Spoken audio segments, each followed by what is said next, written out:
Hi, I'm Gina Wells, Hi, I'm Kat Toon. and this is the Success Principles Podcast.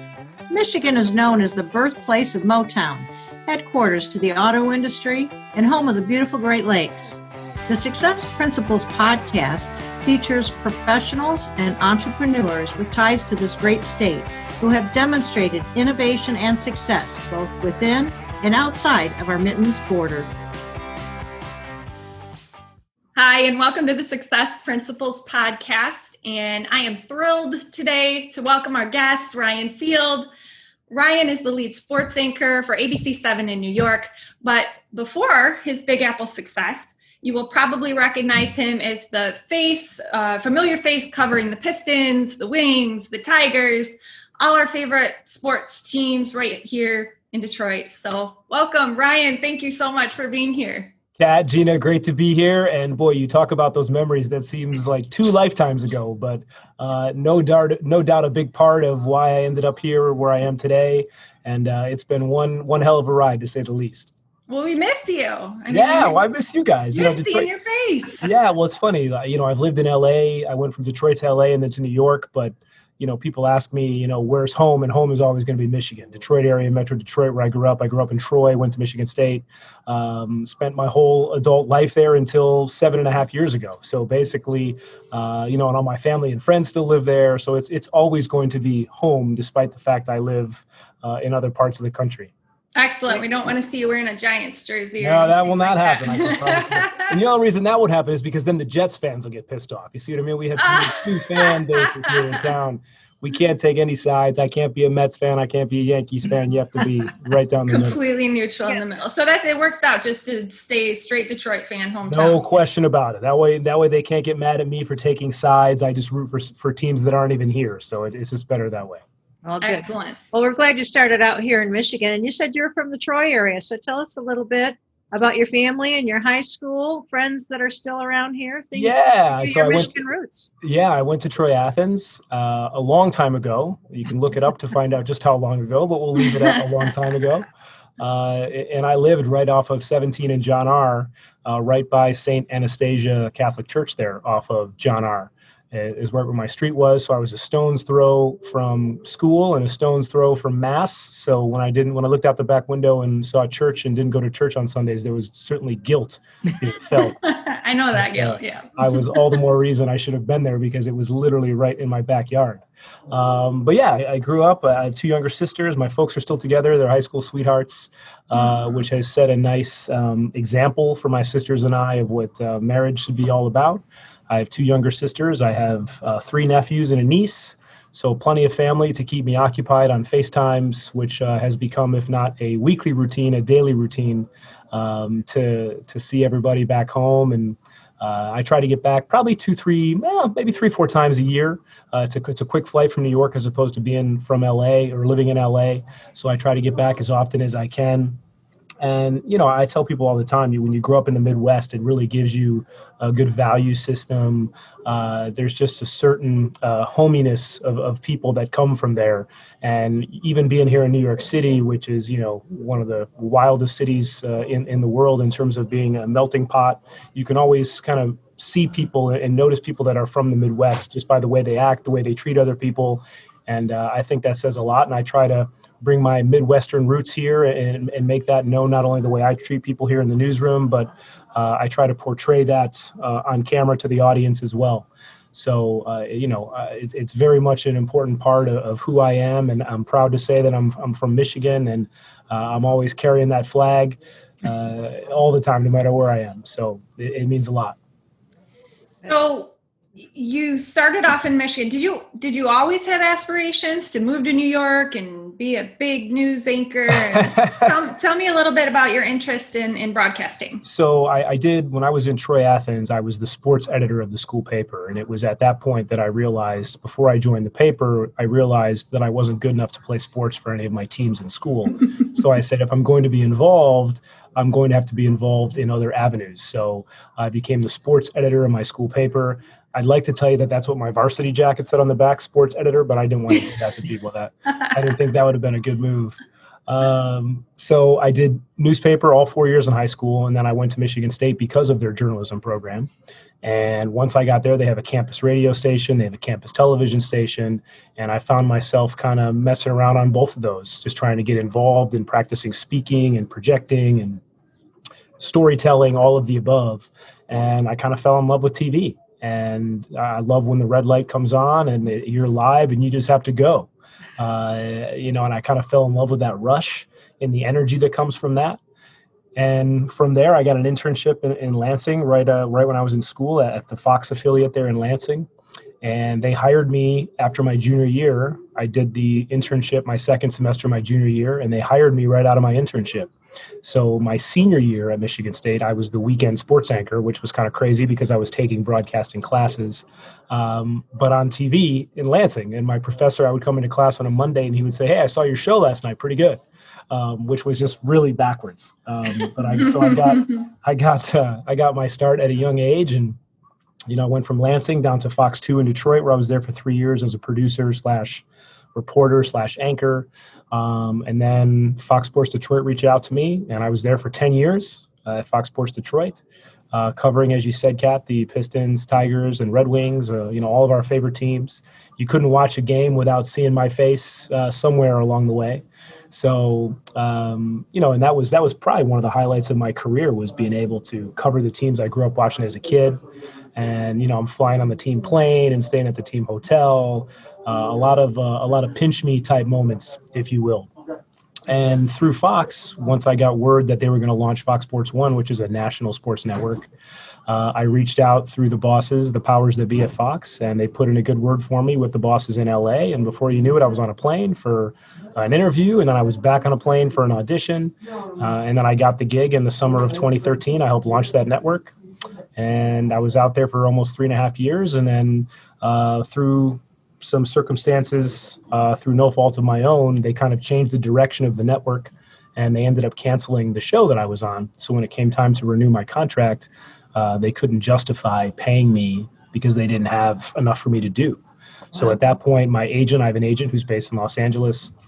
We were looking for other opportunities, and thankfully this one came up at the number one station, the number one local news station in the country here at ABC in New York. And before you knew it, I was on a plane for an interview, and then I was on a plane for an audition, and I got the job. That would have been in the fall of 2016. So I've been out here for 4.5 years, covering all the New York teams, and it's definitely been. Sometimes you don't really stop and think about it until you're talking about it, right? So when I sit here and kind of recap my whole journey / adventure to get to this point, it's definitely been a hell of a ride, to say the least. That's great. It's almost like a gift was given to you, because you started this as a young age, you said, from high school all the way through. You've always moved to the next spot. There's really doesn't seem to be a break in any of it. You just kept with your determination and had your mind set on what it is you wanted to do. Tell us where that determination comes from. Success Principles is all about being successful and how we get there. Sure. What makes you successful in going from one spot to another, not looking back and keep moving forward? Well, I think you have to live in the moment. And I come from a good family background, and my dad was in sales and in business, and was always a good manager of people, and taught me how to be self-motivated, taught me how to treat other people, taught me how to bring a positive attitude every day. And when you can do all those things, you feel like you can fit into any environment, any situation, and it doesn't give you any hesitation to make a move when the time comes, even if that means moving across the country. Right. I had the belief in my abilities and the confidence in myself that I could just go in and make the best out of any situation.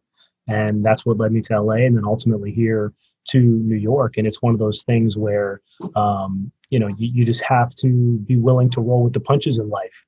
I'm not married, so that definitely has allowed me a little more leeway, if you will, without having to answer for another person, to be able to pick up and make these moves.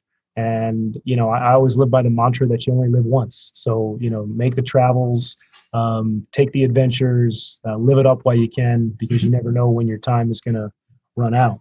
And, have I made some sacrifices? For sure. Like I said, I was in my senior year of college, I was the weekend sports anchor. So every weekend while my friends were out partying at Michigan State, I was working. And I've been working nonstop since I was 20 years old. Right. So I never had, 6 months off to go backpacking in Europe or, just taking a lot of time for myself. I mean, I've just always been working. So there's definitely some sacrifices that have been made, but sacrifices I was willing to make, which has allowed me to get to this point. And frankly, if I wasn't willing to make those sacrifices, I wouldn't be here. So Very true. It kind of goes hand in hand. And, I have no regrets. And that's something else that I live. That's one of my other mantras that I live by is, I don't have any regrets in anything that I've done. And I think if you can live that way, you can rest your head easy at night on the pillow and get a good night's sleep. And, that's really what life's all about. That's great. Excellent. You had mentioned the college radio program you were on a couple of times. You won Best College Radio Sportscaster. Did you not? Along with several other Emmys, though. You've won 7 Michigan Emmys. Is that right? 7 Michigan Emmys. Yeah. 7 Michigan Emmys. And was there a point in your career when you kind of looked around and said, wow, I've achieved my dreams. I mean, I'm kind of a big deal. Channeling my inner Ron Burgundy, if you will. Exactly. I think those awards and accolades are great. And when you accept those and you're standing in front of a crowd of people and you're giving a speech, I mean, obviously there's a certain level of satisfaction that comes along with that. But I think my greatest reward, if I'm being honest, is, or award, I should say, is just, the friendships and things that I've made in this business and the people that mean the most to me, my family, and the friends I've made along the way. I mean, that's, the trophies are just things that collect dust on your mantle, but it's how you treat people and, the relationships you make along the way and how people view you and how you make them feel. I think that those are the most important things in a workplace and in life. And that's kind of how I've always viewed it. I mean, don't get me wrong; those are great accolades and great to be noticed for and recognized for. But at the end of the day, it's like if you don't have other people's respect and they don't like you, then all that stuff doesn't mean anything, right? Mm-hmm. So the fact that I've been blessed enough to meet some amazing people along this journey has really been rewarding in and of itself. That's great. Is there any one person that stands out as a mentor that you just looked up toward and said, this is how I want to model my career? Was there anybody that stood out? Yeah, I think when I was young and watching sports on television, I always admired a guy by the name of Bob Costas, who works for NBC, who covered the Olympics, who's covered the World Series. He's kind of the jack of all trades. And I would refer to him as a pro's pro, a guy you know what you're going to get when you tune in every day. He gives you his best effort. He tells the story. He's himself is not the story. He makes the story the story. And he just plays it straight. And he's very good at what he does. And he's always been a guy that I've idolized and looked up to. At the local level, Dan Miller, who's the radio voice of the Lions, who's also the sports director at Fox 2 in Detroit, kind of took me under his wing when I was in Lansing before I even got the job in Detroit. And once I got to Detroit, he was basically my boss because I was working under him in the sports department. And even then, before I took this job in New York, I called him up and, asked him what he thought and what I should do. And, you have those mentors and role models in your life that, they're very important, even the older you get. And, I'm 23 years into my career and I'm still asking for advice and how things should go and getting people's opinions on what I should do. So I think those things are very important. And I, in turn, have now been mentor to other students who have come through Michigan State or interns here that we've had at various stations that still reach out to me and ask me what I think about things. And, it's the whole pay it forward, right? Sure. So that's just kind of how it's gone. And it's really cool to sit there and think about. Absolutely. And I know about mentors. Gina is my mentor, so which is great. But what advice would you give to kids, and what advice do you give to kids who want to get into this business, who want to do what you do? What would you say to them? Yeah, I mean, it's definitely not an easy business to get into. I think today's kids, now I'm sounding really old, by the way. Today's kids these days, they have it a lot easier because there's so many more avenues to get into the business through social media and blogs and Instagram. And you know what I mean? There's so many ways to kind of get your foot in the door, where when I was growing up, we had, ABC, Fox, CBS, NBC and ESPN, and like that was it. Like those were your stations, and that was all you had. I mean, the internet barely existed when I was in college. Right. So, I just tell kids to be very advantageous and be very open to opportunities and to make connections and to get internships and to work hard. I mean, when we have interns that start here, I tell them all the time, I'm like, nobody's going to hand you anything. Like, you have to be proactive. You have to be the one asking questions. You have to be the one trying to, show what you've got and make a name for yourself, because nobody's going to kind of hold your hand and do it for you. So I find the people that have the right attitude and the ones who are driven ultimately end up being the most successful. And that's kind of what I try to instill in kids that I talk to. I mean, I still get on Zoom calls with Michigan State students, and I go back to campus when I can. And Ken and I just got this little bad boy, the Outstanding Alumni Award 2021. So I have to write my Congrats. speech. Thank you. I have to write my speech this week, which they normally would have a celebration at Michigan State for this award, but it's all virtual. So I have to write a speech this week, and we're celebrating that next May, or I should say next month in May.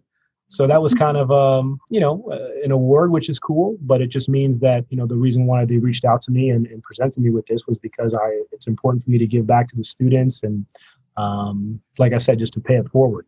And it's nice to see a little bit of recognition for that. And, Michigan State will always be near and dear to my heart.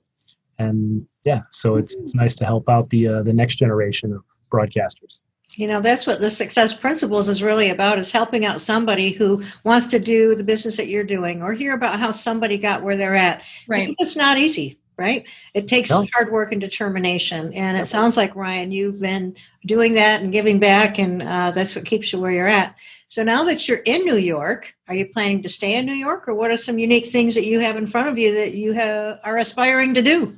Well, it's good to know that this entire podcast is off the record, that nobody's going to know about anything that's about to be said. Be careful then. Maybe it won't be. Right. No, I'm kidding.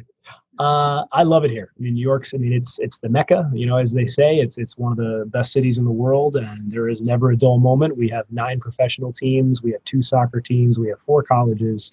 So there is always something to talk about, always something to cover.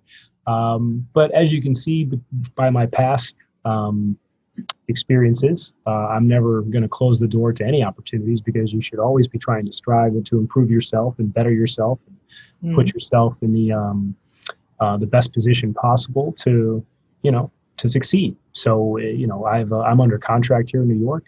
Would I like to get back to the network level one day? Of course. I mean, I think everybody here that I work with would strive to take another step in their career. You never want to be satisfied with where you're at.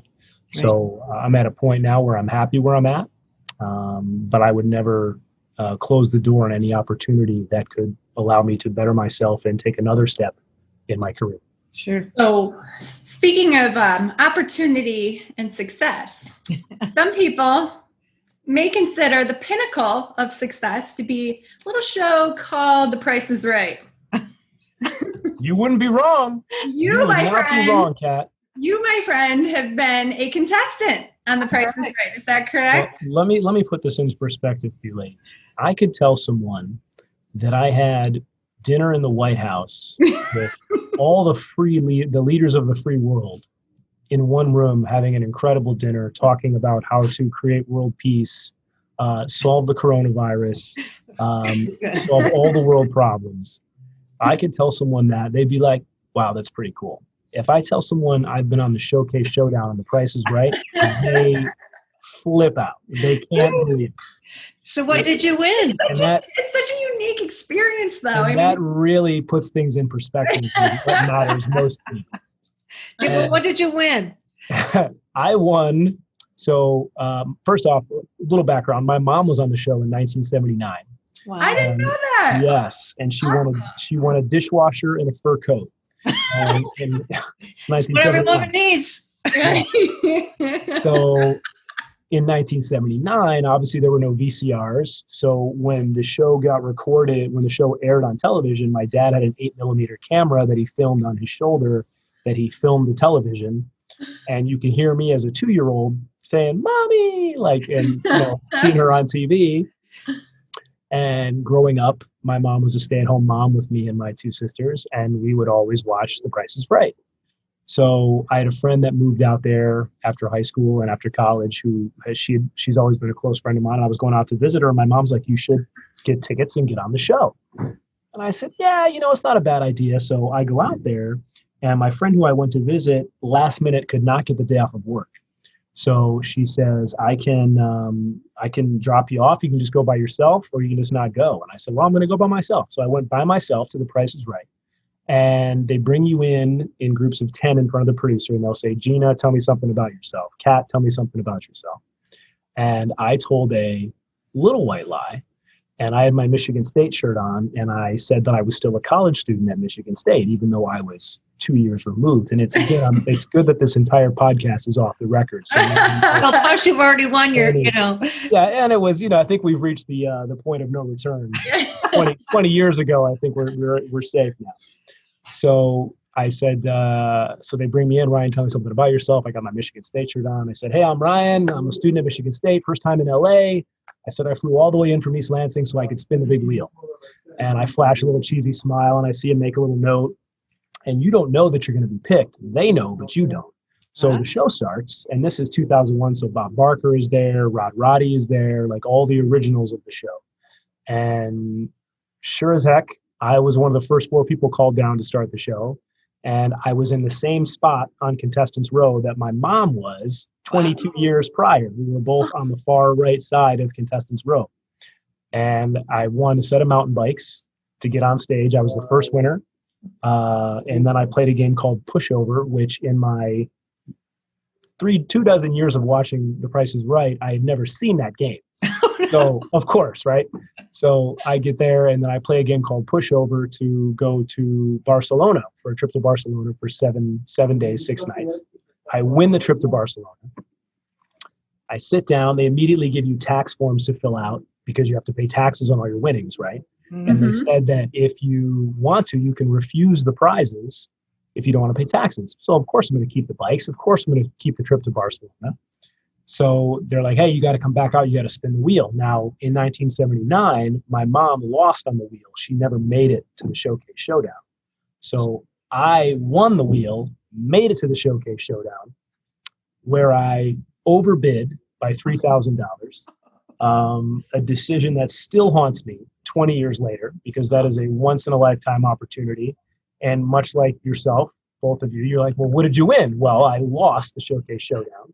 I did watch the clip in preparation, being a good, researcher. I did watch the clip in preparation. And how did you like my Michigan State t-shirt tucked into my carpenter jeans? Loved it. It was quite the fashion statement. Total sign of the times right there. Quite the fashion statement in 2001. So yeah, I made it that far. I made it one step further than my mom. And now when I have a kid one day and he or she goes on the show, they now have to win the whole thing to complete the Field family journey. There you go. And you'll be able to prep them and say, don't forget grandma was here, then I was here, and she lost, and I underbid. Exactly. Yeah, and whatever you bid 3,000 under. Oh, man. And because everybody says, you overbid on the Showcase. How did that happen? I'm like, I know. I overbid on the Showcase. And, it's like I said, I know I said I have no regrets in life. That's probably my biggest regret. Overbidding on the Showcase. Well, Ryan, tell us, you're like in your element there, right? Is this your office? Is this where you put things together? How often do you prepare for what you do? This is the sports office. Let's see if I can turn my camera around here. Ooh, I have 8 TVs.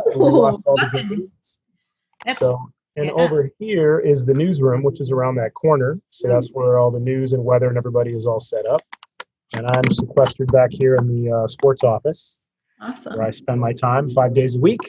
So we've got 6 games to watch tonight, 2 baseball games, 2 basketball games, and 2 hockey games, which gives you an idea of what it's like covering sports in New York. So never a dull moment. Mm-hmm. And, Now, where do you watch them? Sitting there in your chair? Do they give you the code? I sit here. The only thing that's missing beer. is what do you get? Beer, yes. some wings and some beer. It's the only thing that's missing. I got the TV set up. But, so...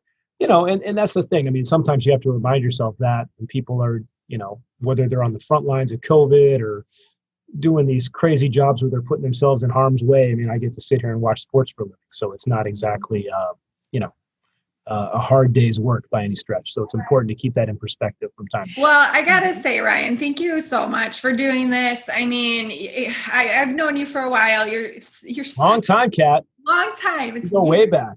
way back to We go way the back. Pistons press room. Cookies and chicken. But I mean, is there a better combo? I don't think so. never. But so everyone always complained about the chicken, though. Never the cookies, always the chicken. Uh-oh. But thank you. I mean, I was just about to say, you're such a nice guy. You've always been, so kind to everybody you meet. You can just tell you're just that type of person who just loves life, is just surrounds themselves with people, good things, and good things have come to you, obviously. So I think that's an absolute success story. I'm so excited that you were able to do this today. Thanks, Kat. That means a lot. And thank you, Gina. Thank you guys for having me on. It was great to kind of share my experience. And I mean, it's I wish nothing but the best for everybody. And hopefully we all get through this. We continue to have safety and health and happiness. And, hopefully the worst days are behind us through these crazy times, and we'll get back to some sense of normalcy here real soon. Yeah, for sure, Ryan. Well, thank you so much for joining us, and we look forward to hearing more about the great things that are in front of you. Yeah, let's do it again in a couple years. Maybe I'll go on another game show between now and then, and we'll have more to talk about. That would be great. What game shows are in New York? Yeah. Well, what's funny is I've also been on Jeopardy because they had the ABC anchors give clues for Jeopardy. Okay. So I've been on 2 separate episodes, actually 3 episodes of Jeopardy giving sports clues. Wow. And when Alex was on the show and he said, and I said, hey, I'm Ryan Field at ABC in New York. This New York Yankee, blah, blah, blah, like you give the clue. Yeah. So I've crossed Jeopardy and Price is Right off the list. I guess Wheel of Fortune is next, right? I mean, that's kind of the next in line. There you go. I meant to ask you earlier if we got a quick second. Sure. You're there in New York. You're working, 5 days a week, 7 days a week? What do you do for fun? And what are the things that get you out and go? Well, I mean, not much these days, if I'm being honest. It's been a tough climb here in the city with everything going on because obviously our COVID restrictions have been heightened, maybe more so than most because, you live in a city with, however many millions of people on top of each other. So they have to, really drive home the health and safety protocols. But in a typical day or a typical weekend, I would say, I'm going out and seeing museums and Broadway shows. And I mean, there's no shortage of nightlife and restaurants in here. I mean, I've been here 4.5 years and I feel like I'm just scratching the surface of things that I've done with all the tourist attractions. And, there's a reason why, millions of people visit this city every year because there's so much to do and so much to see. And the whole thing about the energy that comes with living here is 1000% the truth. Yeah. So you wake up every day energized, ready to go, which can be exhausting sometimes because you just constantly go living here in Manhattan. But it's an experience that I wouldn't trade for anything. You still have your mountain bikes? You know what? That's a great question. We ended up selling 3 of the bikes to help offset the tax costs that I had to pay on my trip on my bikes. And my mom still has 1 bike left in the garage, and she calls it the Price is Right bike. And that will be forever in our family. You'll be disappointed to know that she ended up selling the fur coat not long after she won it. Oh, we'll be happy to hear that. It's funny. I just found out she never even wore it out in public because she said it was so huge. Straight off the red carpet. Like it was so flowing and big. Like they didn't have anywhere to wear it to back in 1979. Yeah. So she ended up selling it before she even wore it. So that was a little disappointing to hear.